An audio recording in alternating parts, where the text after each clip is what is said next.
One of the things that we really need in ME/CFS research is prospective data.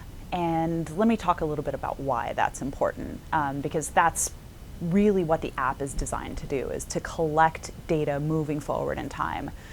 All of the epidemiology studies that we have on ME/CFS rely on self-report data that is retrospectively collected. So what I mean by that is that participants are recalling what happened to them months, even years ago, and they're reporting symptoms and how mild, moderate, severe they are, for example. But as you know, ME/CFS is characterized often by cognitive impairment. And so we've got a group of folks who often have impaired memory.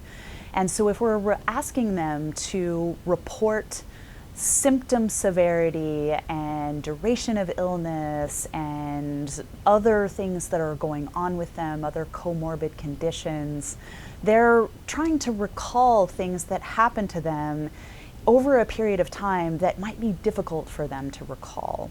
And so if we're collecting data in the context of an app in a prospective way, that means as these things are happening to these patients, we're collecting data on them. And so we can look at the variation in their symptoms as that variation is actually occurring, and also importantly get data on the kinds of triggers, stressors and so forth that might actually precipitate a change in those symptoms. And so it's desperately needed in ME/CFS research to collect these kinds of data, not only because it's difficult often for patients to recall what kind of symptoms they had and the severity of those symptoms and so forth, but actually look at the real-time dynamics of the variation in these symptoms and what actually makes them better or worse.